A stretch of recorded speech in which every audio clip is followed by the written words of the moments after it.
Assalamualaikum warahmatullahi wabarakatuh. Saudaraku pendengar dan pemirsa dimanapun saja Anda berada, alhamdulillahirrahmanirrahim. Puji syukur kita selalu panjatkan kehadirat Allah Subhanahu wa Ta'ala yang telah begitu banyak melimpahkan segala karunia-Nya kepada kita semuanya, sehingga di kesempatan malam hari ini kita dapat kembali berjumpa dalam gelaran unggulan Ustadz On Air. Pendengar dan pemirsa, bagaimana kabar Anda di kesempatan malam hari ini? Semoga kabar baik, sehat selalu bersama keluarga di rumah.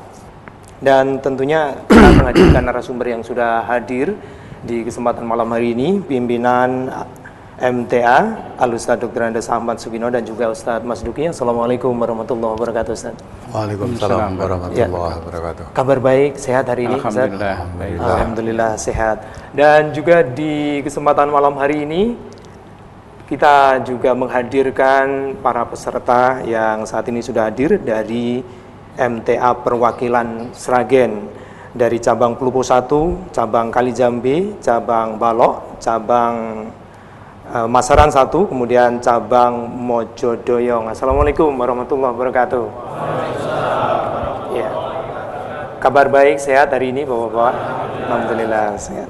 Ya, baik, saudaraku pendengar dan pemirsa dimanapun saja Anda berada, nanti Anda pun juga bisa bergabung bersama kami di line telepon yang kami gunakan di 02716317732, ya, di line telepon kami 02716317732, maupun juga di line SMS silakan dikirimkan di 081393809000. Tema malam hari ini pendengar dan pemirsa yang nantinya akan diangkat oleh beliau terkait dengan muhasabah. Baik, Ustaz, untuk mengawali jumpa kita bisa disampaikan mukadimah terlebih dahulu.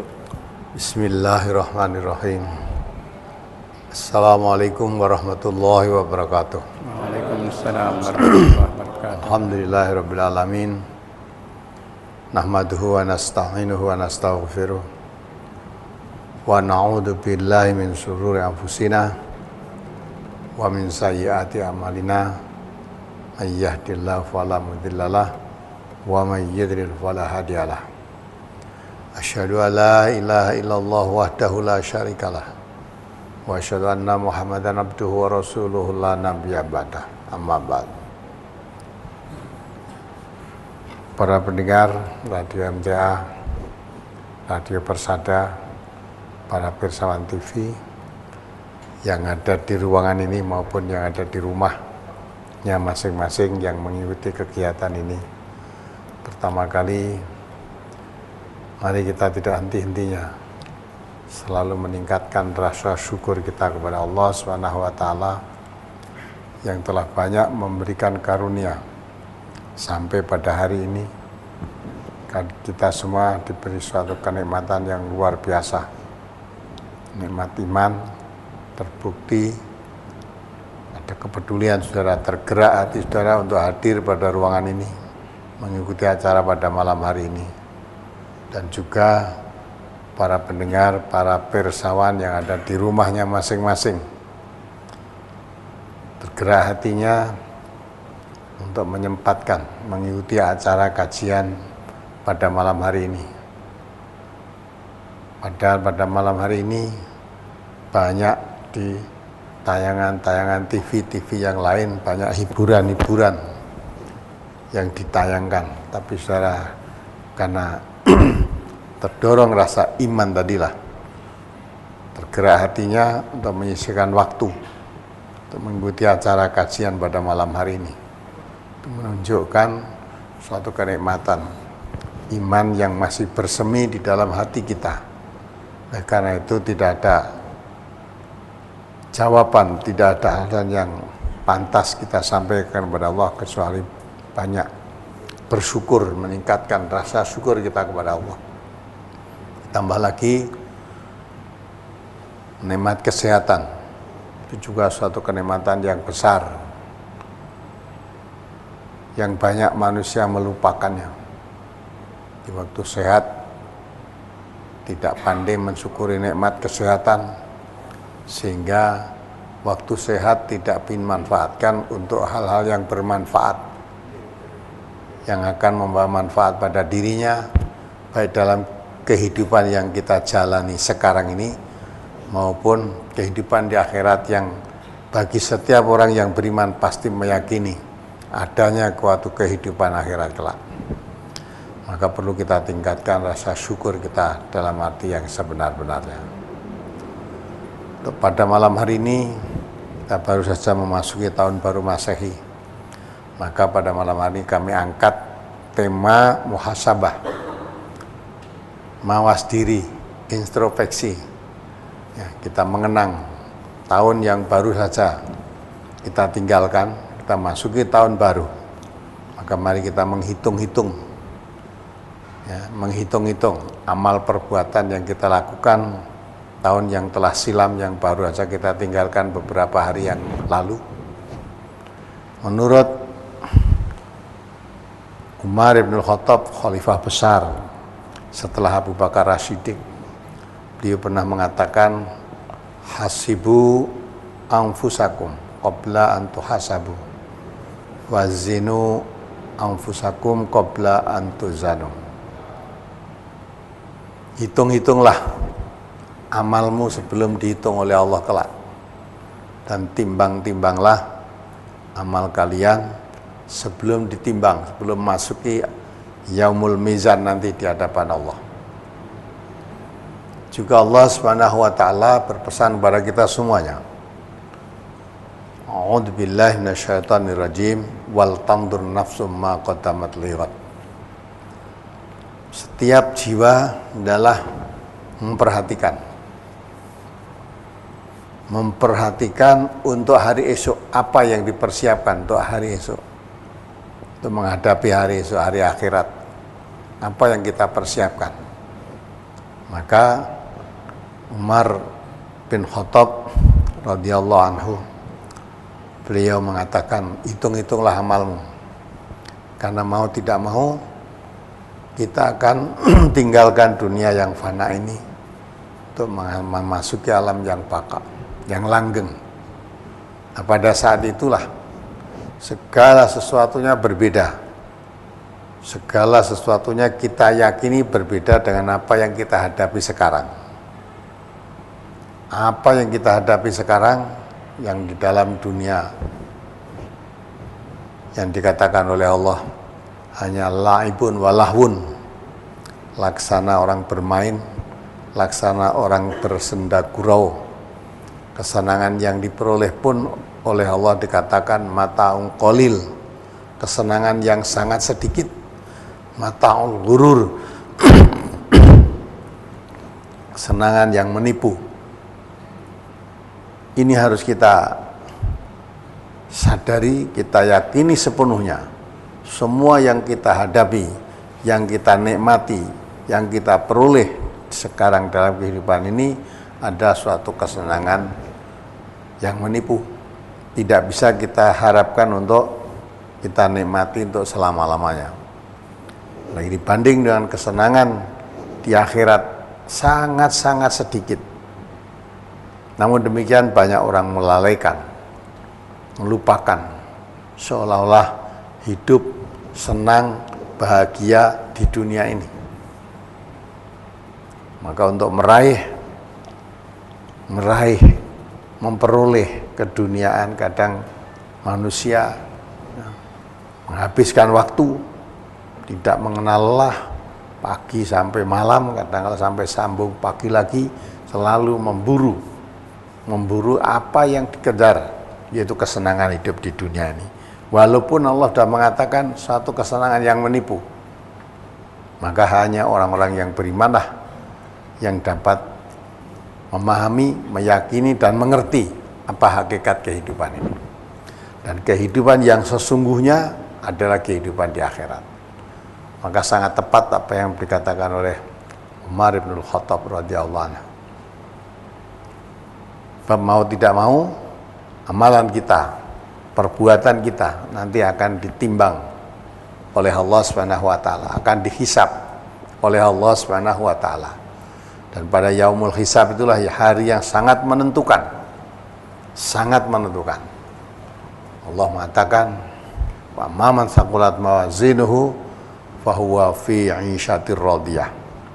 Wa amman khaffat mawazinuhu fa ummuhu hawiyah. Barang siapa amal perbuatan yang baik, yang lebih berat timbangannya, maka akan mengalami suatu kehidupan yang bahagia di surga. Fahuwa fi 'ishatir radiyah. Ya. Hidup penuh keridhaan, diridhai oleh Allah, penuh kebahagiaan. Sebaliknya, apabila di yaumul mizan, yaumul hisab, perhitungan amal kita, timbangan amal kita nanti, yang baik ringan, lebih berat timbangan yang jelek, lebih banyak perbuatan yang jelek, fa ummuhu hawiyah. Kita akan dimasukkan ke dalam neraka hawiyah. Itu yang harus kita perhatikan. Apa yang kita jalani hidup ini, kalau kita sadari maka kita angkat hari, kita memperhitungkan yaumul hisab nanti. Dan kita perhitungkan, kita bermuhasabah, bermawas diri, berhitung, menghitung-hitung amal kita ini. Berapa tahun kita jalani hidup di dunia ini? Masih berapa lama lagi? Berapa lama lagi kita hidup di dunia ini? Kalau menurut perhitungan tahun, perhitungan jumlah bilangan tahun bertambah dari 2014 masuk 2015, usia kita bertambah 1 tahun, tetapi hakikatnya usia kita makin pendek. Kesempatan kita hidup di dunia ini makin pendek. Ibaratnya orang berjalan sudah akan sampai kepada tujuan. Kemana tujuan? Fa'ina tadhabun, kemana manusia yang akan pergi? Sebetulnya kata Allah, ya ayyuhal insan, innaka katihun ila rabbika katham fa mulaqih. Wahai manusia, sesungguhnya kamu sudah bekerja keras. Disadari atau tidak disadari, kita manusia hidup ini sudah bekerja keras untuk menemui Tuhannya, dan pasti akan bertemu. Maka kemana kita mau pergi? Innalillahi wa inna ilaihi raji'un, akan kembali pada Allah. Nah, kita kembali kepada Allah nanti, apa yang kita bawa? Kata Allah, kalau sudah sedemikian itu, yauma la yanfa'u malun wala banun illa man atallaha biqalbin salim. Kalau sudah dipanggil oleh Allah begitu, kita kembali pada Allah, hari itulah semua apa yang kita miliki, al-mal, harta kekayaan yang kita miliki, yang kita senangi, yang kita banggakan, dan al-banun, keturunan, anak cucu, ya, anak buah, pendukung, dan sebagainya. Kata Allah, la yanfa, tidak bermanfaat.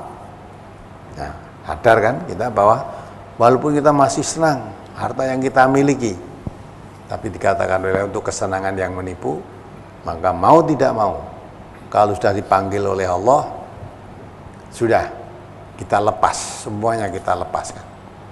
Sudah tidak ada waktu lagi untuk menikmati kesenangan apa yang kita usahakan di dunia ini. Apakah itu rumah, apakah mobil, apakah sawah ladang, apa-apa sajalah yang menjadi kesenangan kita hidup di dunia, saat itu dipisahkan oleh Allah. Yang kita hadapi alam lain. Yang membahagiakan bukan harta yang kita peroleh sekarang ini. Itu kata Allah, dari mata'ul ghurur, mata'ul qalil, sudah lepas. Kalau sudah begitu, lepas. Yang tinggal satu saja, yaitu amal. Maka siapa yang amalnya baik, lebih banyak dalam yaumul hisab nanti, dalam yaumul mizan nanti, itulah orang yang hidup berbahagia. Maka kesempatan inilah, ya, kita jangan hanyut seperti kebanyakan orang menyambut datangnya tahun baru dengan hura-hura, dengan kegembiraan, meluapkan kegembiraan yang kadang-kala tidak terkontrol, ya, sampai seolah-olah seperti orang bingung apa yang mau dilakukan, ya. Tidak menyadari bahwa tambahnya tahun itu berkurangnya hidup kita di dunia ini. Maka orang yang berimanlah yang pandai berhitung, yang mengerti hakikat kehidupan. Tambahnya tahun kita bukan bertambah makin senang, tapi makin khawatir.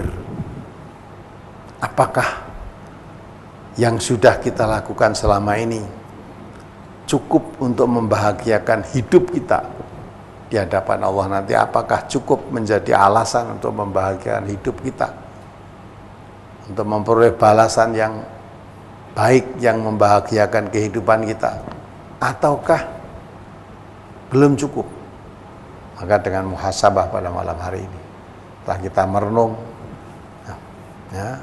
menghitung-hitung sendiri amal kita, mari kita gunakan kesempatan yang sekarang ini masih diberi oleh Allah, kesempatan hidup. Kita tidak tahu berapa hari lagi, mungkin berapa jam lagi, mungkin berapa bulan atau berapa tahun lagi. Mungkinkah waktu yang masih tersisa ini bisa menutup kekurangan-kekurangan kita kemarin? Nah, dengan muhasabah ini, dengan kita mawas diri, dengan menghitung-hitung sendiri amal, sehingga kesempatan yang diberikan oleh Allah ini jangan disia-siakan. Kita perbanyak amal kebaikan, kita perbaiki ibadah kita perbaiki pendekatan diri kita kepada Allah, ya, untuk menutup kekurangan-kekurangan tahun lalu yang baru aja kita tinggalkan. Dengan harapan, walaupun mungkin waktu singkat, tapi kalau kita perbanyak amal kebaikan, mudah-mudahan seolah-olah umur kita itu masih panjang. Jadi yang namanya umur panjang itu bukan bilangan tahun bertambah, walaupun umurnya pendek, hitungan tahunnya, tetapi amal kebaikannya banyak amal kebaikan, seolah-olah ditempuh dalam waktu yang panjang. Nah, itu orang yang beruntung. Maka dari itu, melalui suara radio MTA, radio Persada, radio Purbawangi, dan radio-radio yang lain yang menyiarkan siaran ini, dan lewat TV MTA, ya, yang menyiarkan siaran ini, kita menyeru kepada semuanya yang mengikuti kegiatan. Mari kita mawas diri, jangan hanyut bersenang-senang datangnya tahun baru sehingga melupakan hakikat apa yang kita hadapi untuk menghadapi perhitungan di hadapan Allah nanti. Jadi ibaratnya orang yang berdagang itu kita hitung, tahun kemarin untung apa rugi. Nah, kita berdagang materi aja selalu kita hitung-hitung untung ruginya, apalagi mau tutup tahun. Nah, sekarang kita berdagang kepada Allah yang sangat menentukan kebahagiaan, kesengsaraan itu amal yang akan kita bawa menghadap Allah nanti. Maka yang bermanfaat, kata Allah, illa man atallah biqalbin salim. Harta kekayaannya, ya, yang menjadi kesenangan hidupnya waktu di dunia, anak cucunya, keluarganya, semua tidak bermanfaat. Ya, yang manfaat orang yang datang menghadap Allah dengan hati yang penuh tunduk patuh kepada Allah ketika hidupnya di dunia. Qalbin salim, hati yang selamat. Itulah yang akan menyelamatkan, membahagiakan hidup kita di hadapan Allah nanti. Kehidupan di sana tidak ada batas waktu seperti di dunia ini. Di dunia hanya sementara sekali. Orang mengatakan hanya seperti orang mampir ngombe, maka sangat-sangat sedikit. Hidup yang ada di sana tanpa ada batas waktu. Maka kalau orang yang berbahagia karena amal kebaikannya lebih banyak daripada amal jeleknya, akan mendapat suatu kebahagiaan yang selama-lamanya. Sebaliknya, orang yang rugi, orang yang amal perbuatannya yang jelek lebih banyak daripada kebaikannya, akan menderita kesengsaraan selama-lamanya juga. Tidak ada yang dapat menolong. Bapak tidak bisa menolong anaknya, anak bisa menolong bapaknya, suami istri tidak bisa saling tolong-menolong. Semuanya ditentukan oleh amal yang kita bawa masing-masing.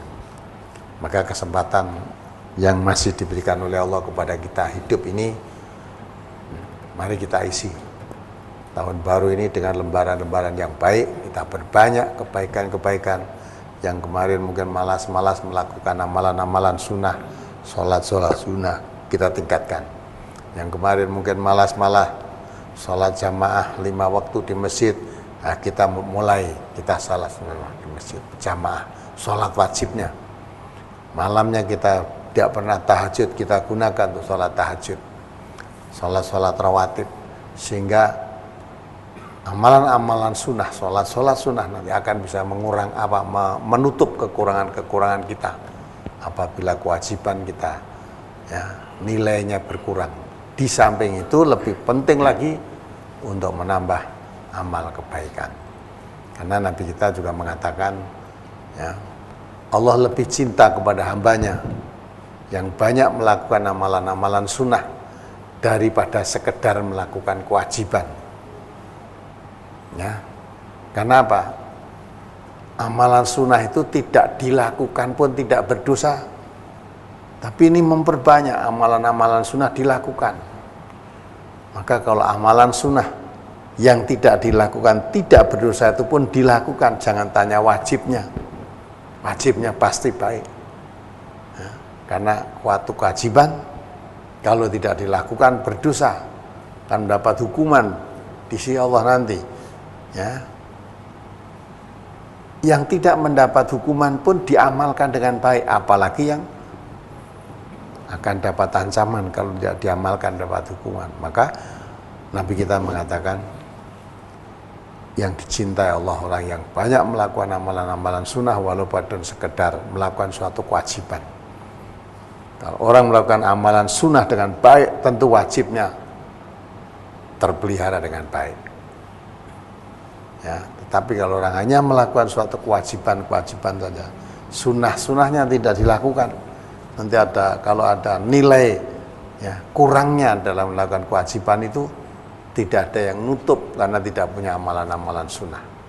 Maka dari itu mari kita isi. Yang kemarin kita tidak begitu memperhatikan amalan-amalan sunnahnya tentang Rasulullah. Mari kita mulai tahun baru ini ya, untuk menebus kekurangan-kekurangan kita kemarin, kita tingkatkan pendekatan diri kita kepada Allah, kita tingkatkan amal-amal ibadah kita, amal kebaikan kita. Ya sudah. Di samping itu kita tekan semaksimalnya perbuatan-perbuatan yang merugikan diri kita sendiri. Tentu kalau kita mau merenung, kita tahu apa yang kita lakukan. Ya, yang kita lakukan. Maka kalau kita disuruh menghitung-hitung amal itu, hakikatnya kita bisa kok menghitung amal sendiri, merenung itu tahun kemarin banyak baiknya atau banyak baik atau buruknya, kita malas-malas melakukan perintah Allah atau kita semangat. Nah itu kita tahu sendiri.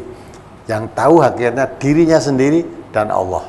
Maka dari itu mari kita rubah ya, perbuatan kita ini kepada amalan-amalan yang lebih baik daripada yang kemarin, supaya kita tidak termasuk orang yang merugi.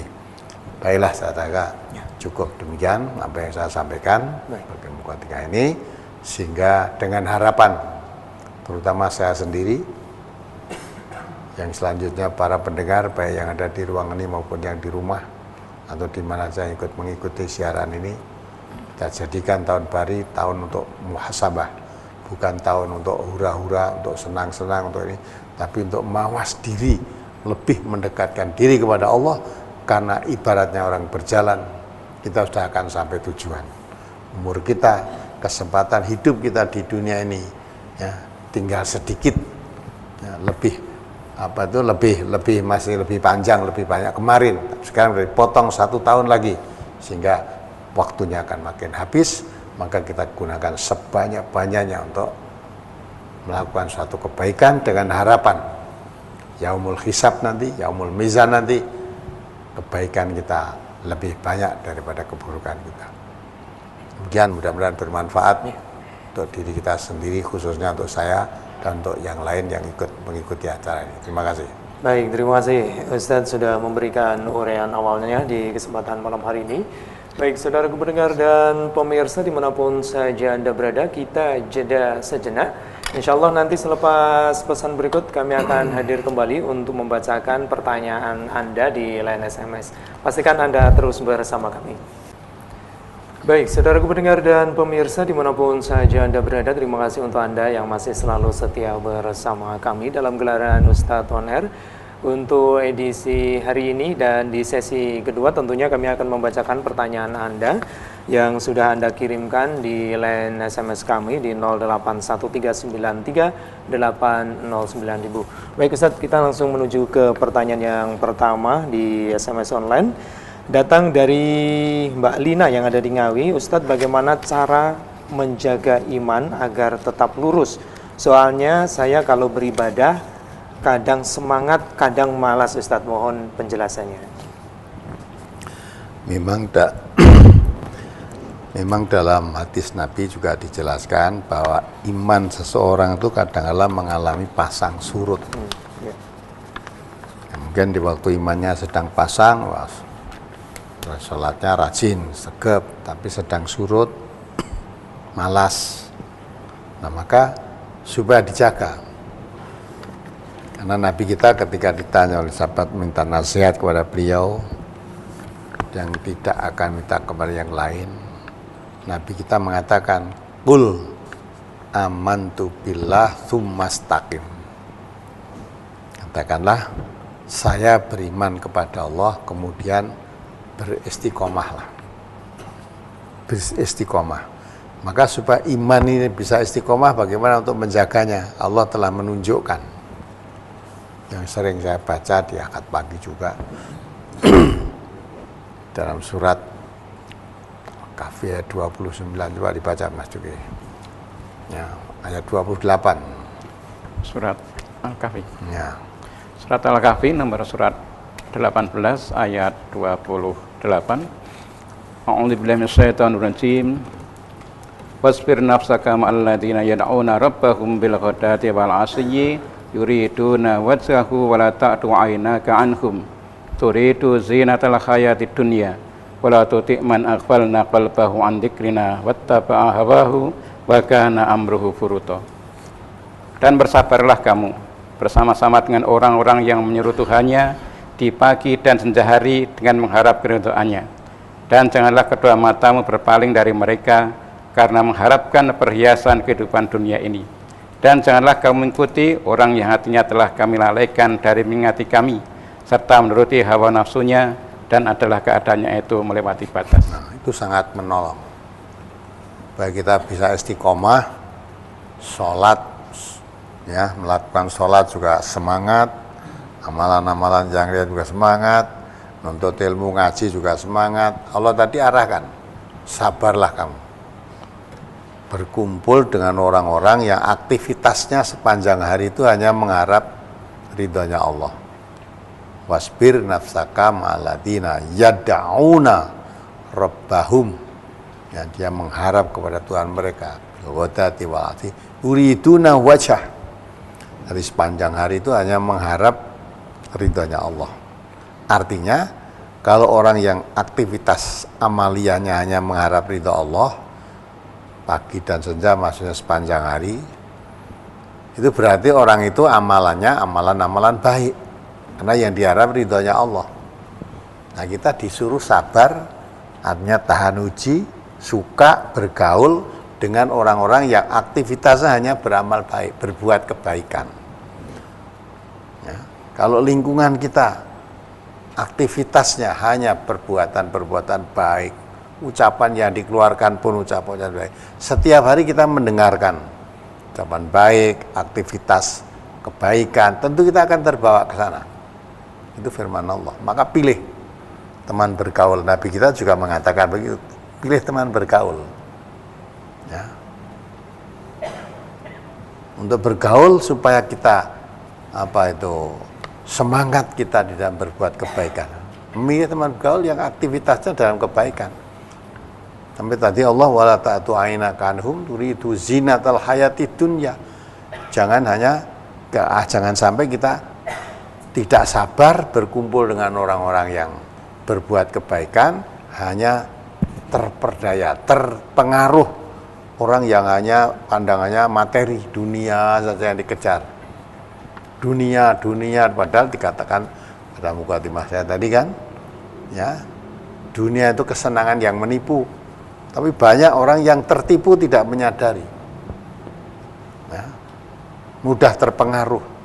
Ya teman-temannya, wah sana kerja di sana sukses, pulang dah, misalnya ke luar negeri sebentar ya pulang dah bisa bikin rumah, tertarik ke sana. Walaupun harus meninggalkan lingkungan, meninggalkan pengajian, meninggalkan lingkungan yang baik, kegiatan, ya teman-temannya di sana sulit untuk mendapatkan teman-teman yang aktivitasnya untuk mengharap ridhonya Allah. Aktivitasnya karena itu ya kerja keras dapat duit. Nah, mudah tertarik. Maka Allah mengatakan jangan matamu berpaling, meninggalkan lingkungan yang baik tadi hanya sekedar mendapat kesenangan dunia. Kalau itu yang kamu peroleh, hatimu dilupakan mengingati Allah, artinya kamu menjadi orang yang melampaui batas. Dalam hal ini Allah telah mencontohkan kepada umat Nabi Muhammad termasuk kepada kita semua kehidupan Bani Israel. Ya, Bani Israel itu hidup di suatu padang bersama Nabi, bersama orang-orang yang baik-baik. Tapi dia tidak sabar. Ya, karena alasannya hanya sekedar mendapat makanan, disiapkan oleh makanan manna dan salwa. Akhirnya usul pada Nabi, ya, mintalah kepada Tuhanmu, karena kita tidak sabar hidup hanya, masa hidup kok hanya makanannya manna dan salwa, bosan ingin minta sayur mayur, kacang adas, bawang merah, bawang putih, ya. Padahal kamu hidup makanan ibaratnya satu jenis makanan, tapi itu yang menyediakan oleh Allah cukup bergizi untuk kesehatan memadai, untuk menghilangkan haus pun juga memberi manna dan salwa tadi, sehingga cukuplah untuk kesehatan badan kita cukup. Di samping itu lebih penting lagi kamu bertinggal bersama Nabi,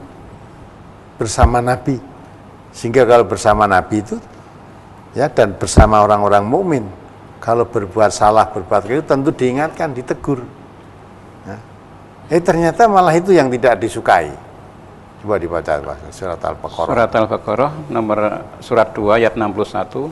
A'udzubillahi minasyaitonir rajim. Wa idh qultum ya Musa lan nasbiru ala ta'amin wahidin fad'u lana rabbaka yukhrij lana mimma tunbitul ardu min baqliha wa qissaiha wa fumiha wa adasiha wa basaliha. Qala tastabdiluna alladhi huwa adna billadhi huwa khair. Ihbitu misran fa innalakum ma sa'altum wa duribat alaihim dzillatu wal maskanatu wa ba'u bighadabin minallah dzalika bi annahum kanu yakfuruna bi ayatillah wa yaqtuluna an-nabiyyina bighairil haqq dzalika bima asaw wa kanu ya'tadun. Dan ingatlah ketika kamu berkata, hai Musa, kami tidak bisa sabar atau tahan dengan satu macam makanan saja. Sebab itu mohonkanlah untuk kami kepada Tuhanmu agar Dia mengeluarkan bagi kami dari apa yang tumbuhkan oleh bumi, yaitu sayur mayurnya, ketimunnya, bawang putihnya, kacang adasnya, dan bawang merahnya. Musa berkata, maukah kamu mengambil sesuatu yang rendah sebagai pengganti yang lebih baik? Pergilah kamu ke suatu kota, pasti kamu peroleh apa yang kamu minta. Lalu ditimpakanlah kepada mereka nista dan kehinaan, serta mereka mendapat kemurkaan dari Allah. Hal itu terjadi karena mereka selalu mengingkari ayat-ayat Allah dan membunuh para nabi yang memang tidak dibenarkan. Demikian itu terjadi karena mereka selalu berbuat durhaka dan melampaui batas. Ya, ingat. Maka dalam surat Al-Kahfi ayat 28 tadi, supaya saudara bisa istiqomah dalam kebaikan, Allah perintahkan wasbir, sabarlah. Wasbir nafsaka, sabarlah dirimu. Ya. Sabar apa? Bertemu, berkumpul dengan orang-orang yang aktivitasnya tiap hari itu mengharap ridhonya Allah. Wasbir nafsaka ma'alladzina, bersama orang-orang, ma'alladzina yad'una rabbahum, bersama orang-orang yang selalu mengharapkan Tuhan mereka. Bil ghadati wal asi, pagi dan senja, ya, itu mengharap, aktivitasnya hanya mengharap pahala, mengharap ridho dari Allah Subhanahu wa taala. Sehingga supaya bersabar dengan orang-orang yang baik-baik. Aktivitasnya itu hanya mengharap ridha Allah. Karena yang diharap ridha Allah tentu aktivitasnya aktivitas kebaikan-kebaikan. Nah, pada ayat ini Allah memberikan contoh Bani Israil tadi. Dia tidak sabar berkumpul dengan Nabi Musa pada saat itu ya. Nah, akhirnya minta, ya Musa, saya tidak sabar untuk tinggal di sini hanya makanan satu macam makanan, mana dan salwa. Oleh karena itu, mintakan kepada Tuhanmu sayur mayur, mentimun, bawang merah, bawang putih, kacang adas dan sebagainya tadi. Terus Musa mengatakan, ya, atas tabdiluna alladhi wa adna billadhi wa khair. Kamu hidup di dalam lingkungan yang berkumpul dengan orang-orang soleh, orang-orang baik, apalagi ditambah dengan bersama nabinya, sudah lingkungan yang sangat baik. Apakah kamu akan tukarkan atas tabdiluna alladhi wa adna billadhi wa khair? Apakah akan kamu tukarkan? Kamu akan mengambil yang lebih rendah, ya, sekedar untuk mendapat keduniaan yang disebut tadi di situ, sayur mayur, ya, timun, bawang merah, bawang putih, kacang adas, dan itu kan urusan dunia, ya, makanan apalagi. Apakah kamu akan tukarkan lingkungan yang sangat baik, menguntungkan, menguatkan iman, menguatkan ibadah, menguatkan amal baik, kamu buang hanya sekedar untuk mengambil dunia? Atas tabdiluna alladhi wa adna billadhi wa khair. Apa itu yang akan kamu mintai? Yang lebih rendah akan kamu ambil, yang baik kamu buang. Kalau itu yang kamu kehendaki, ihbitu misra, pergilah kamu ke kota sana. Kamu nanti akan mendapatkan hakikat yang kamu minta. Karena kamu meninggalkan suatu lingkungan yang baik, mendapatkan sekedar duniawiyah, maka kehinaan, kenistaan, kemurkaan Allah yang akan kamu dapat. Nah itu, maka pertanyaan saudara ini tadi, kalau memang ingin bisa istiqomah berbuat kebaikan, tinggalkan lingkungan yang kurang baik, yang menjadikan saudara malas di dalam berbuat kebaikan, malas beribadah, malas ngaji, malas baca Quran, malas berbuat. Nah, itu tinggalkan. Cari lingkungan yang aktivitasnya bisa mendorong, mendukung saudara berbuat kebaikan. Bisa istiqomah, ya, bisa rajin, ya itu harus milih lingkungan yang baik tadi. Ya, kumpul dengan orang-orang yang suka ngaji. Ya, maka di MTA di samping pengajian yang misalnya umum, ada lagi di gelombang-gelombang, supaya frekuensinya pertemuan dengan orang-orang yang ngaji itu banyak, maka dianjurkan bentuk kelompok. Paling tidak 1 minggu itu di samping ngaji khusus, ya, di gelombang atau di cabang, ada lagi pengajian sifatnya umum, yaitu di akad pagi, ada lagi kelompok-kelompok, sehingga berapa kali setiap hari ketemu orang-orang yang baik-baik. Sebab orang ngaji di dalam bertemu mesti yang dibicarakan kebaikan.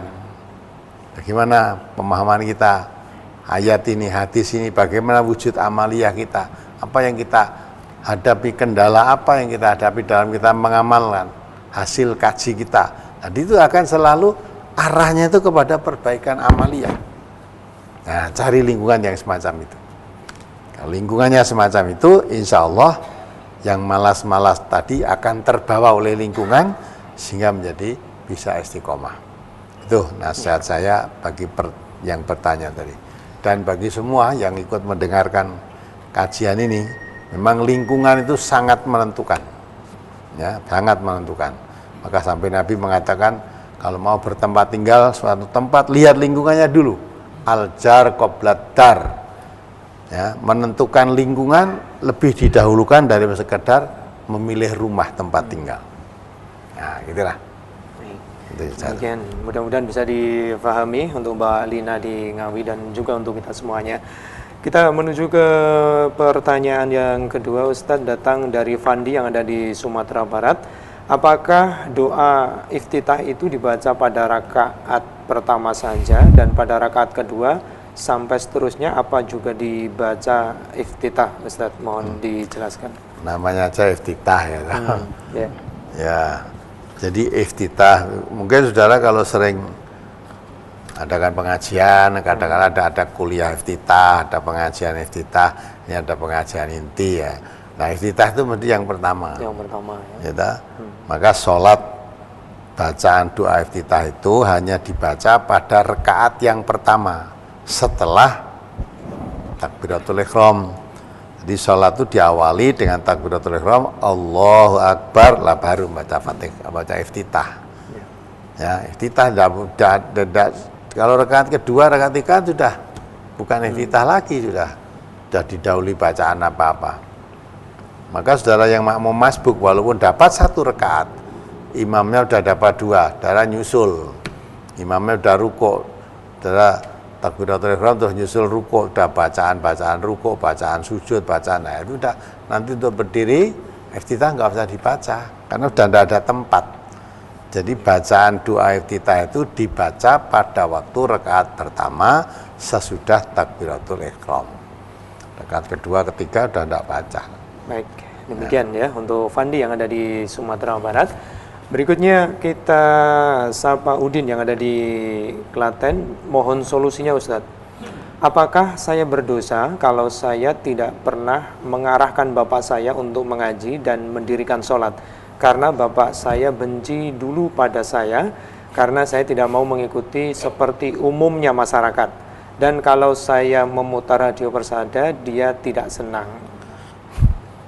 Jadi anak yang berbakti kepada orang tua itu tentu tidak rela kalau orang tuanya menempuh jalan yang sesat atau akan menempuh jalan yang menyengsarakan dirinya.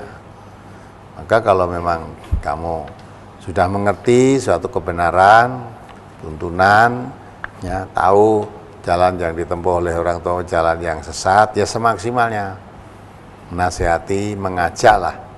Seperti Nabi Ibrahim, bapaknya itu penyembah berhala, pembuat berhala, penyembah berhala. Nabi Ibrahim tahu bahwa bapaknya itu menempuh jalan yang sesat. Ya, diajak, dinasihati untuk meninggalkan sesembahan yang sesat, untuk menyembah kepada Allah Subhanahu wa taala. Walaupun akhirnya bapaknya bersikap keras sampai Ibrahim diusir, gitu. Tapi usaha untuk itu harus ada. Tentu kamu juga tidak rela kan kalau bapakmu nanti masuk neraka. Nah, maka kalau kamu tahu jalan menuju ke surga, ya bapakmu tidak mau sholat, ya kamu yang tahu sifat bapakmu. Sedikit-sedikit diajak, pas waktu enak, waktu longgar, waktu tidak marah, waktu sedang santai, nah, ngomong-ngomong enak ya disentuh lah, sentuh. Ya, kalau kamu tidak bisa mendakwahi secara langsung ya disentuh. Suruh ikut dengarkan radio atau sesekali diajak jalan Solo pas hari Minggu lah, nanti mampir di masjid sini tinggal sebentar. Mungkin dengan begitu nanti akan tersentuh hatinya sambil berdoa mohon kepada Allah. Jadi yang penting kamu berusaha semaksimalnya sampai batas tertentu, misalnya sampai meninggal tidak mau ya sudah lepas. Tapi selama bapakmu masih hidup, kamu sebagai anak yang mengerti, ya usahakanlah. Di samping diajak, didakwahi, didoakan. Nah, Nabi kita Muhammad SAW juga begitu kan, ngajak pamannya sampai top mau meninggal pun masih dituntut, diajak, tidak mau ya sudah. Lepas, artinya kalau kita sudah mengajak maksimal, tidak berhasil itu sudah urusan dengan Allah. Tapi kalau kita tahu bapak kita sesat, tidak sholat, tidak ya, jadi orang Islam, kita tahu, biarkan saja seolah-olah masa bodoh, ya kita termasuk anak yang tidak berbakti pada orang tua kan, ya maksimal lah. Uang orang lain aja kita ajak, apalagi orang tua kita. Ya gitu ya. Baik, demikian untuk Udin yang ada di Klaten. Berikutnya datang dari Danang Nuryanto, 18 tahun di Sragen Tengah. Mau tanya Ustadz, jika saudara kita kehilangan lalu kita merasa senang, apakah itu sikap orang munafik, Ustaz? Itu sifatnya orang yang dengki. Dengki. Coba ditolong maju gini, baca surat Al-Imran 120. Jadi orang dengki itu titiannya intamsaskum hasanatun tasuhum wa intusibkum sayyatun yafrahu biha. Gitu dah. Jadi kalau ada orang senang, orang menderita, kamu malah susah. Tapi kalau ada orang mendapat kenikmatan, kamu malah susah. Kalau ada orang mendapat penderitaan, kamu senang. Nah, itu orang dengki. Beri baca ya. Surat Ali Imran nomor surat 3 ayat 120. A'udzubillahi minasyaitonirrajim. In tamsaskum hasanatun tasuhum wa in tusibkum sayyi'atun yafrahu biha wa in tasbiru wa tattaqu la yadurrukum kaiduhum syai'a innallaha bima ya'maluna muhit. Jika kamu peroleh kebaikan, niscaya mereka bersedih hati. Tapi jika kamu mendapat bencana, mereka bergembira karenanya. Jika kamu bersabar dan bertakwa, niscaya tipu daya mereka sedikit pun tidak mendatangkan kemudaratan kepadamu. Sesungguhnya Allah mengetahui segala apa yang mereka kerjakan. Itu orang dengki itu kalau mendengar berita orang lain mendapat kesenangan, dia susah, anyel. Kok bukan saya yang dapat kesenangan, kok dia? Tapi kalau mendengar berita orang lain tadi jatuh usahanya, tertimpa musibah, dia dengar berita seneng malah. Nah, itu. Padahal dirinya sendiri kalau tertimpa musibah, usahanya jatuh, mendapat kecelakaan, dia nggak suka. Tapi kalau itu menimpa orang lain, suka. Nah, inilah orang dengki.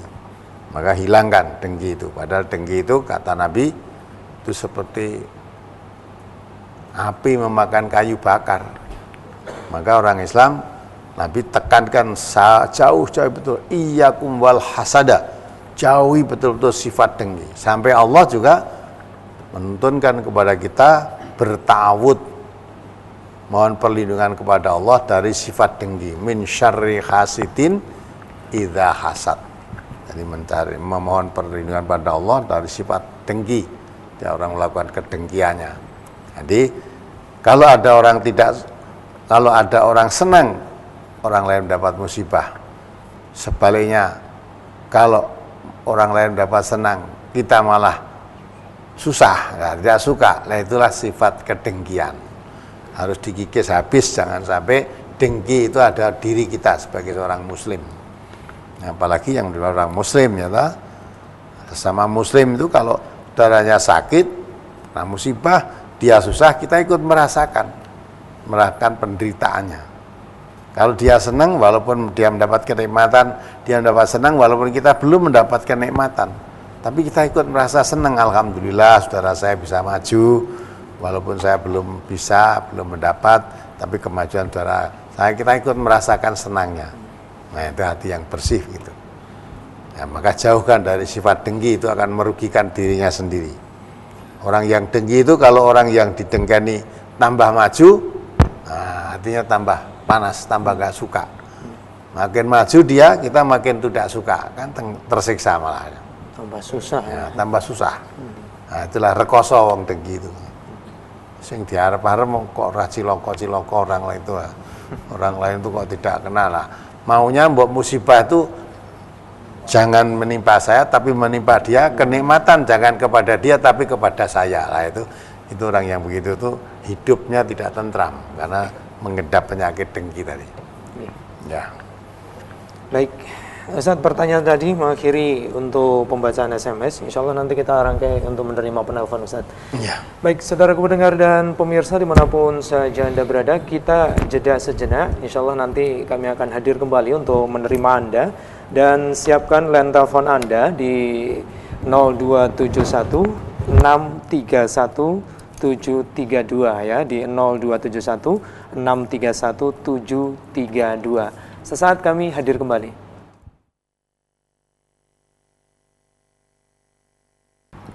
Baik, saudaraku pendengar dan pemirsa dimanapun saja Anda berada, terima kasih untuk Anda yang masih selalu setia bersama kami. Seperti yang kami janjikan untuk Anda, kini saatnya untuk Anda bisa bergabung bersama kami melalui line telepon di 0271631732. Langsung saja kita menerima penelpon yang pertama. Sudah siap saudara kita yang ingin bergabung? Baik, langsung saja kita sapa. Assalamualaikum warahmatullahi wabarakatuh. Waalaikumsalam warahmatullahi wabarakatuh. Ya, dengan siapa di mana? Sama Putri di Karawang. Iya, Putri, silahkan dengan Ustaz. Iya. Assalamualaikum Pak Ustaz. Waalaikumsalam warahmatullahi wabarakatuh. Iya. Pak Ustaz, sebelumnya saya minta maaf ya, saya akan bercerita dulu. Begini Pak Ustaz, saya tuh punya suami saya dulunya itu udah punya istrinya itu kebetulan pegawai negeri Pak. Halo? Ya, silakan. Habis gitu dia tuh bercerai Pak, semenjak dia diangkat jadi pegawai negeri dia tuh bercerai. Setelah itu dia lama banget gitu ya. Setelah itu dia tuh menikah dengan saya, udah bercerai kan sama yang pakai PNS itu, dia tuh bercerai menikah dengan saya gitu. Pas menikah dengan saya, si yang jadi mertua saya, dia tuh ngomong gini, wah enak kalau udah jadi PNS enak ya, sama katanya gitu seperti itu. Nah padahal posisi saya ya Pak Ustadz ya, posisi saya sekarang ini saya tuh masih honor Pak. Ya, suami saya sekarang ada di Jawa, saya ada di Karawang, gitu ya. Sampai saya tuh punya anak satu, saya berusaha ke sana ke sini ikutan tes Pak Ustadz ya, tapi Allah belum mengizinkan, belum dikabulkan, gitu ya Pak Ustadz ya. Setelah saya pulang ke Jawa ketemu sama mertua, saya tuh ditanya terus, kapan kamu diangkat jadi PNS? Kapan kamu diangkat jadi PNS? Terus seperti itu. Jadi beban saya tuh tertekan Pak Ustadz ya. Saya tuh harus gimana gitu. Sampai saya tuh bilang, sampai saya tuh membohong, Bu, ternyata yang jadi PNS teman saya tuh harus pakai uang sekian juta. Saya tuh bilang gitu. Saya harus gimana gitu. Saya tuh sampai berjuang dari suami. Suamiku jauh, saya ada di sini dan anak-anak. Saya ketemu sama suamiku seperti itu. Saya harus gimana Pak Ustaz? Baik, demikian Ibu. Mohon sarannya Pak Ustaz, saya harus gimana? Iya. Baik, terima kasih. Sekian, Assalamualaikum. Waalaikumsalam warahmatullahi wabarakatuh. Baik, permasalahan keluarga Ustaz ini. Iya, tapi Ibu ini andai kata saya yang mengangkat tak angkat sekarang. Dadake pegawai negeri. Jadi seolah-olah Ibu ini kok pegawai negeri itu tak segalanya. Kalau saya pikir Ibu ini ingin sekali menjadi pegawai negeri. Ya dah, ditanya oleh mertuanya, kapan kamu diangkat jadi pegawai negeri? Harusnya ya dijawab enak aja, yang mengangkat bukan saya Bu, tanya aja yang tukang angkat gitu kan. Ya, kapan? Ya, nah mestinya kalau Ibu sudah punya suami, suaminya sudah pegawai negeri, apalagi suaminya di Jawa, kalau Ibu di Kerawang, maksudnya di Jawa mungkin di Solo ya. Pak Kerawang kan bukan Jawa. Ya, suami istri yang berpisah jauh itu, ya bagaimana bisa membina rumah tangga? Rumah tangganya tentu tidak harmonis. Ya, apalagi tadi suami Ibu pernah punya istri, kemudian cerai, nikah dengan Ibu. Tapi jauh, suaminya di Jawa, Ibu di Kerawang. Bukan tidak mungkin nanti akan terjadi perceraian juga. Karena untuk ketemu istri harus ke Kerawang. Gitu. Nah, padahal istrinya menunggu tidak pulang ke Jawa sebelum diangkat jadi pegawai negeri. Hah? Ya, maka seharusnya kita kalau orang muslim, apalagi kalau ibu ikut ngaji di MTA, mestinya tahu kan. Yang memberi rezeki itu bukan kepegawai negerian. Ya, bukan pegawai negeri. Ar-Razzaq itu siapa? Allah. Jadi kalau kita ada ketergantungan seolah-olah hidup saya itu karena pegawai negeri, ibu tidak bisa membaca. Sebanyak-banyak yang jadi pegawai negeri itu masih banyak yang tidak jadi pegawai negeri. Ya. Yang tidak jadi pegawai negeri ya hidup semua. Bahkan kadangkala ekonominya lebih baik daripada yang jadi pegawai negeri. Pegawai negeri itu kalau dapat gaji, ya gajinya cuma ajak sekian saja. Kalau sampai dapat kelebihan itu dicurigai dari mana ini kelebihannya ini. Nah, kita ibu harusnya tawakal ala Allah. Sekarang dirunding dengan baik sama suaminya. Ya. Suaminya udah jadi pegawai negeri. Ibu mestinya yang paling tepat itu sudah menyatu dengan suami, mendidik anaknya dengan baik. Dalam Islam itu ibu itu sebagai madrasah. Tugas pokoknya itu mendidik anak. Ya, tidak berkewajiban mencari nafkah. Apabila seorang istri mencari nafkah itu statusnya hanya membantu tugas suami, bukan wajib. Ya, bukan wajib. Yang wajib itu mendidik anak-anaknya. Bagi madrasah bagi anaknya. Saya lihat ibu tadi dari pertanyaan kok tidak diangkat-angkat, tampak sedih sekali itu. Apalagi ditanya orang mertuanya kapan dia akan jadi pegawai negeri. Nah, ditanya tambah tertekan, rekoso banget. Sebetulnya jawabnya gampang itu. Nggak usah rekoso, nggak usah bohong. Gitu. Kapan dia akan jadi pegawai negeri? Ya terserah yang ngangkat. Gitu. Yang ngangkat, yang apa itu? Yang ngangkat bukan dirinya, bukan saya, bukan kan itu. Pemerintah belum mengangkat ya sudah. Suwe-suwe orang diangkat-angkat, nek kesel malah mandek lebih baik ngopeni anak-anaknya. Saya rasa kalau tawakal Allah, usaha tidak ada ketergantungan dari pegawai negerinya, malah usaha di luar itu mungkin lebih baik. Paling tidak itu keluarganya lebih tentram, anaknya lebih terjamin. Hubungan suami istri pun lebih dekat, sehingga keluarga akan tercipta suatu kekeluargaan yang sakinah, mawaddah, warahmah. Tapi kalau suami istri berjauhan itu tentu suaminya juga tidak tentram, istrinya juga tidak tentram. Nah, tidak tentram. Apalagi menunggu-nunggu diangkat-angkat kok tidak diangkat-angkat. Ya, tambah gelisah tuh. Nanti pulang ketemu mertuanya belum diangkat, ditanya lagi bingung. Ya.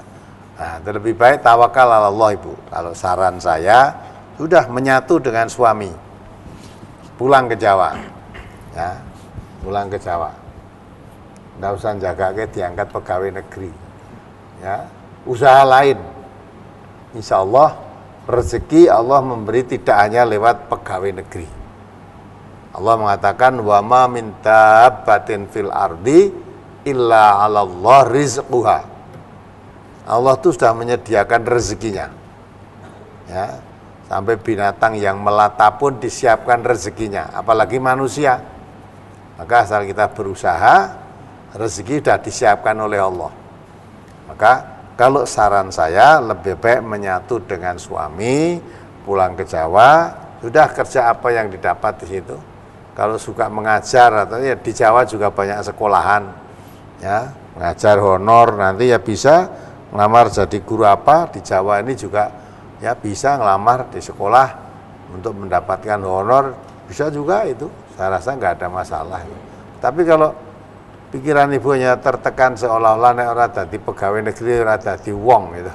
Kalau tidak jadi pegawai negeri seolah-olah kelasnya tidak naik, seolah-olah ya tidak bisa makan, ketergantungannya kepada malah jadi tidak baik itu, melupakan Allah.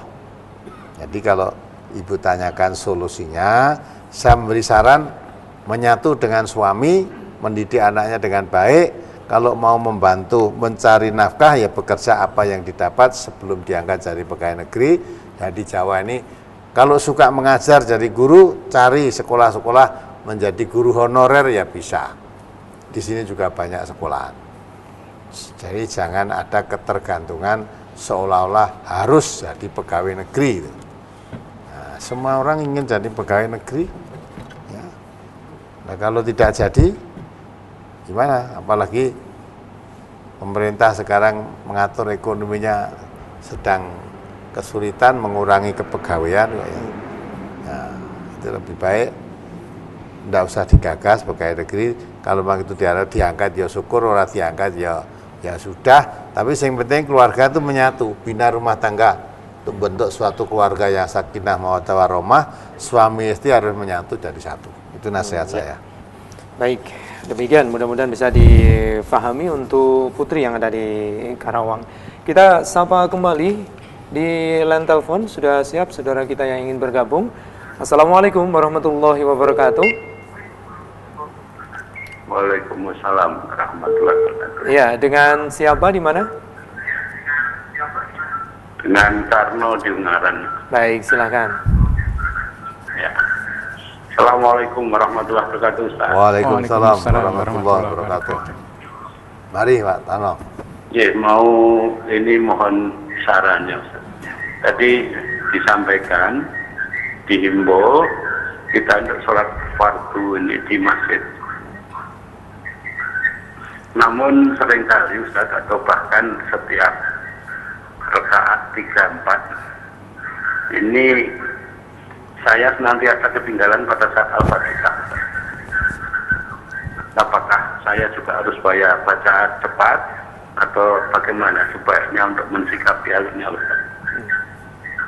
Mohon saran dari Ustaz. Terima kasih. Assalamualaikum warahmatullahi wabarakatuh. Waalaikumsalam warahmatullahi wabarakatuh. Jadi kalau memang selalu ketinggalan rakaat yang keempat karena mungkin imamnya terlalu cepat gitu kan. Nah kalau tinggalan itu apakah imamnya terlalu cepat atau memang Bapak yang terlalu lambat dalam bacanya? Kalau memang terlalu lambat ya agak dicepatkan sedikit. Dicepatkan nggak bisa ngejar ya sudah namanya imamnya ya, terlalu cepat kan. Ya bisa menyesuaikan. Artinya membaca kalau tadinya kita yang memang terlalu lambat ya agak dipercepat sedikit. Ya, ikuti supaya tidak terlambat. Nah, kalau agak dipercepat termasa juga terlambat terus ya namanya nggak bisa mengikuti jamaah itu. Ya cari masjid lain yang kira-kira bisa mengikuti untuk jamaah itu. Nah kalau makmum rakaatnya terus terlambat terus kan bodoh karo ya tidak makmum namanya nanti. Jadi kurang terus itu kan, ya kurang. Yang lebih baik, apalagi kalau diajak berbicara, kalau itu masjid di tempat Bapak, imamnya bisa diajak dibicara, nanti setelah selesai sholat, ya waktu santai ngomong-ngomong itu minta pada imam, Pak Imam, kalau membaca jangan terlalu cepat-cepat, saya terlalu ketinggalan terus, lah gitu sampaikan. Nah, gitu. Baik. Saya rasa bisa diajak rembukan, karena itu masjid di tempat Bapak saya rasa diajak bicarakan bisa. Bisa, gitu. Ya. Yeah. Baik, demikian mudah-mudahan bisa difahami. Kita coba kembali menyapa penelpon yang ketiga. Assalamualaikum warahmatullahi wabarakatuh. Waalaikumsalam warahmatullahi wabarakatuh. Ya, dengan siapa di mana? Dengan Pak Iswadi di Cikarang. Pak Iswadi di Cikarang ya? Ya, silakan Pak. Assalamualaikum Ustaz. Waalaikumsalam warahmatullahi wabarakatuh. Ini ada pertanyaan mengenai voting ini Pak Ustaz. Apa? Yang udah ini atau udah populer bahwa di masyarakat kita ini kalau orang menabrak kucing akan mendapat menabrak kucing. Oh ya. Harus dikubur ya. Ya. Itu bagaimana menurut pandangan agama? Ya, itu aja. Demikian. Baik, terima kasih Bapak. Assalamualaikum warahmatullahi wabarakatuh. Waalaikumsalam warahmatullahi wabarakatuh. silakan Ustaz. Jadi kalau bisa ya jangan nabrak kucing, jangan nabrak orang, Ya. jangan nabrak apapun. Bab jalan kendaraan, apalagi Bapak naik kendaraan banter, kalau naik sepeda motor kok nabrak kucing, nabrak anjing, apa nabrak apa ya, nanti bisa membawa kecelakaan juga dirinya. Nah, kalau tidak sengaja nabrak aja kucing lari, ketabrak, kadang-kadang orang aja ketabrak, ya, apalagi kucing tidak punya akal. Tabrak mati ya kucingnya ya sudah, insya Allah nggak apa-apa, nggak dosa. Ya, nah, kalau sempat memang itu ambil kucing tadi dikubur ya lebih baik. Tapi mana mungkin, misalnya Bapak nabrak kucing di jalan raya, terus harus ngubur kucing, ya mau dikubur di mana? Bapak juga tidak bawa cangkul untuk duduk, terus kalau bawa cangkul mau dikubur mau duduk di mana? Wong jalannya jalan aspalan.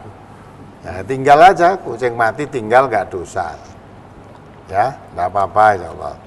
Ya, kadang-kadang memang itu ada kegontuan, wah nabrak kucing marahi ciloko itu, ya memang, nah iso aja ditabrak, nabrak kucing itu bisa cilaka kok. Ya, nabrak anjing bisa cilaka. Ya, kucing lari kadang-kadang sepeda motor kaget ya jatuh. Nah, malah kucingnya lari, orangnya jatuh, malah mungkin sakit yang nabrak. Tapi jangan ada kepercayaan yang nabrak kucing yang mati tuh nanti bakal ada apa pada dirinya tuh enggak ada. Kepercayaan itu hilangkan, nggak percaya. Itu ya Bapak. Baik, demikian Pak Iswadi yang ada di Cikarang. Kita sapa kembali, masih di line telepon 02716317732. Assalamualaikum warahmatullahi wabarakatuh. Waalaikumsalam warahmatullahi wabarakatuh. Ya, dengan siapa? Dengan Brigadir Roni di Polsek Manis Renggo. Oh ya, silakan. Ya. Assalamualaikum Ustaz. Waalaikumsalam warahmatullahi wabarakatuh. Sebelumnya terima kasih Ustaz atas waktunya. Sekalian izin melapor Ustaz. Saya mulai per 1 Januari yang lalu, alhamdulillah sudah dinaikkan pangkat tingkat lebih tinggi ya Ustaz. Sekarang apa? Pangkatnya sekarang apa? Sekarang dari Brigtu ke Brigadir. Oh, alhamdulillah ya. Brigadir Dengan tambah. itu Brigadir Ustaz. Ya, bukan Brigadir Jenderal ya. Terkait dengan itu saya mohon pencerahan Al Ustaz, bagaimanakah mensyukuri atas nikmat yang dianugerahkan oleh Allah Subhanahu wa taala atas kenaikan pangkat saya. Ya. Terus yang berikutnya mohon pencerahan Al Ustaz ke depan untuk saya, mohon pencerahan Al Ustaz bagaimanakah agar saya menjalani dinas di kepolisian ini agar tetap menjadi polisi muslim Ustaz. Demikian kurang lebihnya dari saya Ustaz. Ya. Terima kasih atas pencerahan Al Ustaz. Assalamualaikum warahmatullahi wabarakatuh. Waalaikumsalam warahmatullahi wabarakatuh. Jadi pertama dinaikkan pangkatnya itu berarti ditambah beban tanggung jawabnya. Ya. Maka disyukuri, bersyukur kepada Allah. Di samping ditambah beban tanggung jawabnya, ya ditambah gajinya wong naik pangkat. Ya. Nah, disyukur. Syukur itu dijaga betul-betul, ya, jangan sampai setelah jadi pangkatnya naik malah sombong, ya, sebelum pangkatnya naik ngaji sregep, sholat sregep, barang naik malah ora sholat, orang ngaji, lah itu namanya tidak syukur. Tingkatkan pendekatan kepada Allah, menjadi polisi yang baik, polisi muslim yang baik, ya, polisi yang baik bagaimana? Laksanakan saja peraturan kepolisian yang resmi, peraturan kepolisian dilaksanakan sebaik-baiknya. Insya Allah itu sudah akan menjadi polisi muslim yang selamat. Apalagi sekarang kan menurut kabarnya Pak Jenderal Anton Tapa kemarin, polisi sudah diizinkan polisi wanita memakai apa? Memakai kudung ya. Nah, berarti kan lebih tampak polisi, lebih tampak islaminya. Ya, tidak sekedar kudungnya. Kalau memakai kudung berarti tampak oh ini polisi muslimat. Dia harus menjaga keislamannya dengan sungguh-sungguh. Apa yang dilarang dalam Islam, ya dihindari. Apa yang diperintahkan dalam Islam, dijalani dengan baik. Polisi sebagai pelayan, pengayom masyarakat, jadi pelayan masyarakat yang baik, sopan, ya, santun pada rakyat. Didekati polisi itu merasa aman, merasa tentram, merasa nyaman gitu lah, karena merasa terlindungi. Ya, maka jadi polisi yang baik yaitu dekat dengan masyarakat, berlaku jujur, melaksanakan tugas sebagaimana mestinya, tidak terbawa ya, berbelok ke sana kemari yang tidak menurut aturan agama, juga tidak menurut aturan pemerintah. Ya, polisi kalau menurut peraturan pemerintah yang berlaku aja sudah cukup baik, itu sudah menjadi pelayan, pengayom masyarakat dengan baik. Apalagi dilandasi dengan tuntunan agama. Nah, akan menjadi polisi yang jujur, yang amanat, memegang teguh pangkat dan jabatannya, melaksanakan tugasnya dengan baik. Rasa tanggung jawabnya bukan sekedar tanggung jawab pada komandannya, tapi tanggung jawab kepada Allah.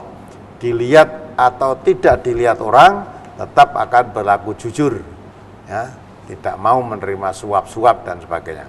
Nah, mudah-mudahan dengan kejujuran, dengan melaksanakan perintah dengan baik, Allah akan selalu menempatkan pada posisi yang selalu diridhai oleh Allah Subhanahu wa taala. Itu nasihat saya. Masih. Baik, pertanyaan dari Bapak Roni yang ada di Klaten merupakan pertanyaan terakhir Ustaz di malam hari ini karena keterbatasan waktu. Sebagai penutupnya ada yang ingin disampaikan, silakan Ustaz. Baik, para pendengar Radio MTA, Radio Persada dan radio-radio yang lain yang ikut menyiarkan acara ini dan juga para pendengar, para pirsawan TV MTA dimanapun juga berada yang bisa mengikuti acara ini, ya, sekali lagi saya tekankan untuk malam hari ini dengan datangnya tahun baru, mari kita bermuhasabah, menghitung-hitung amal kebaikan kita, amal keburukan kita dengan harapan, dengan mawas diri, menghitung-hitung amal kita sendiri untuk hari berikutnya, mengisi tahun baru atau mengisi waktu-waktu yang akan kita jalani ini semaksimalnya kita penuhi dengan amal-amal soleh, dengan amal-amal kebaikan, dan kita tekan semaksimalnya untuk menjauhi ya, perbuatan-perbuatan yang dilarang oleh Allah, perbuatan-perbuatan yang jelek, perbuatan-perbuatan yang menyengsarakan, dan kata lain bujuk rayu setan yang akan selalu mengarahkan kita kepada jalan kesesatan.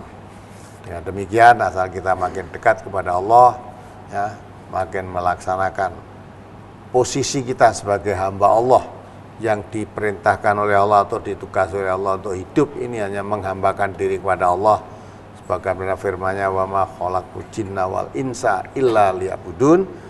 Kita menjadi hamba Allah yang berbakti, taat kepada Allah semaksimalnya dalam rangka bermuhasabah, menghitung-hitung amalnya sendiri ini dengan harapan tahun yang akan datang, waktu-waktu yang akan kita jalani ini, mudah-mudahan banyak amal baiknya daripada amal jeleknya, bisa menutup kekurangan-kekurangan amal dosa-dosa, amal-amal jelek yang kita lakukan tahun-tahun yang baru silam ini, nah, kita tutup dengan kebaikan-kebaikan. Mudah-mudahan yaumul hisab, yaumul mizan nanti di hadapan Allah, perbuatan kita yang baik jauh lebih banyak, jauh lebih berat daripada timbangan amal kita yang jelek.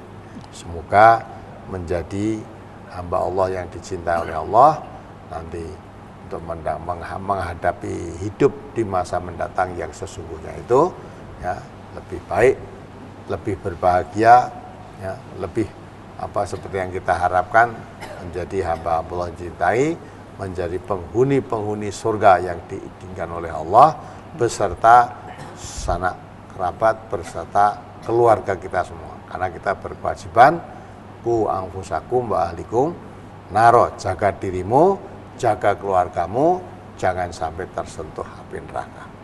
Mudah-mudahan apa yang saya sampaikan pada malam hari ini bermanfaat untuk diri saya sendiri khususnya dan bagi para pendengar yang ikut mengikuti acara pada malam hari. Terima kasih.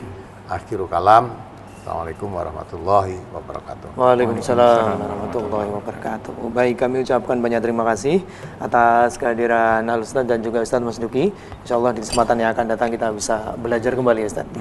Ya, dan kami juga ucapkan banyak terima kasih untuk para peserta dari MTA Perwakilan Sragen, cabang Plupo 1, cabang Kalijambe, cabang Balak, cabang Masaran 1, kemudian juga cabang Mojodoyong. Insyaallah di kesempatan yang akan datang kita bisa bersua kembali. Terima kasih. Billahi taufiq wal hidayah. Assalamualaikum warahmatullahi wabarakatuh. Waalaikumsalam warahmatullahi wabarakatuh.